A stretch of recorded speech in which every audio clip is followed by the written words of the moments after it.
Hello everyone, कैसे हो आप सब। आज हम पढ़ेंगे नारा लेखन। तो चलिए शुरू करते हैं। नारा या स्लोगन की परिभाषा। नारा विभिन्न विषयों से संबंधित समाज में किसी वस्तु की विशेषता को स्थापित करता है। संक्षिप्त, सार्थक एवं प्रेरणादायक वाक्य ही नारा या स्लोगन कहलाता है। सरल शब्दों में कहें तो किसी व्यक्ति, पक्ष, दल के उद्देश्य को अभिव्यक्त करने के लिए लयबद्ध विशेषता बताने वाला, प्रेरणादायक, ऊर्जावान तथा तुकांत युक्त आदर्श विचार जो लोगों को सहज ही अपनी ओर आकर्षित करने के लिए लिखा या बोला जाता है, वह नारा कहलाता है।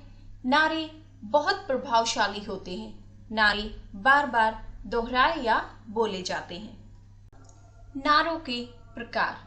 नारे कई प्रकार के होते हैं, जैसे सामाजिक, धार्मिक, राजनीतिक, उत्साहदायक, व्यवसायिक एवं आध्यात्मिक नारे। अलग अलग क्षेत्रों में अलग अलग उद्देश्य से नारे लिखे जाते हैं। नारे सकारात्मक और नकारात्मक दोनों तरह के प्रभाव डालते हैं। नारा लेखन का उद्देश्य। नारे लिखने के निम्न उद्देश्य हो सकते हैं। किसी विशेष व्यक्ति, संस्था, सामाजिक, राजनीतिक या किसी भी अन्य अभियान की और लोगों का ध्यान खींचने के लिए, समाज को एक आदर्श संदेश देना, लोगों को किसी कार्य विशेष के लिए प्रेरित करना, सामाजिक अभिव्यक्ति को प्रकट करना, लोगों को किसी उद्देश्य के प्रति जागरूक करना, जैसे जल ही जीवन है में पानी को बचाने के लिए लोगों को जागरूक करने का उद्देश्य छिपा हुआ है। नारा लेखन के वक्त निम्न बातों का ध्यान अवश्य रखना चाहिए। नारा ऐसा होना चाहिए जो सीधे लोगों के दिलों में उतर जाए। नारा अगर तुक व लय के साथ लिखा गया हो तो बहुत अच्छा होता है। नारों में सरल, लोकप्रिय व प्रचलित शब्दों का प्रयोग होना चाहिए ताकि लोगों की जुबान पर जल्दी चढ़ जाएगा। स्लोगन या नारा बहुत ही संक्षिप्त और प्रभावशाली होना चाहिए। स्लोगन गंभीर अर्थ लिए हुए होना चाहिए। नारे की शब्द सीमा अधिकतम 20 या 25 शब्दों की होनी चाहिए।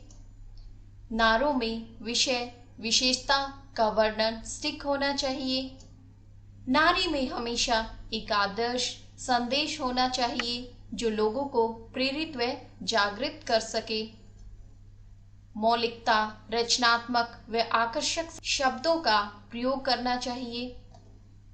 शब्दों का उचित चयन व आपसी तालमेल आवश्यक है। पर्यायवाची शब्दों का प्रयोग किया जा सकता है, जैसे जल है तो जीवन है, जल है तो कल है। नारा एक या दो पंक्ति का होना चाहिए। चलिए अब कुछ उदाहरण देखते हैं कि हमें नारा लेखन किस प्रकार करना है। हिंदी दिवस पर नारा। चलिए अब हिंदी दिवस पर एक नारा लेखन करते हैं। हिंदी दिवस पर नारा। हिंदी है भारत की शान, आगे इसे बढ़ाना है। हर दिन हर पल हमको हिंदी दिवस मनाना है। एक और उदाहरण देखते हैं। रक्तदान पर नारा। रक्तदान है सबसे बड़ा दान, जो है एक पुण्य का काम। कुछ और उदाहरण देखते हैं।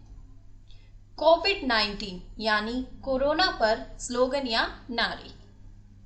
पापा घर में रहो, बाहर कोरोना है, सब मिल साथ रहेंगे, किसी को नहीं खोना है। खुद पर कर्फ्यू लगाएं, कोरोना वायरस और ना फैलाएं। एक और उदाहरण देखते हैं। घर बैठकर करना है हम सभी को यह टास्क, धोते रहना है हाथों को और लगाए रहना है मास्क। अब की बार कोरोना पर सीधा प्रहार। आशा करती हूँ नारा लेखन आप सबको अच्छे से समझ आ गया होगा। अगर आपको मेरी वीडियो अच्छी लगी हो तो मेरी वीडियो को लाइक और मेरे चैनल को सब्सक्राइब कीजिए।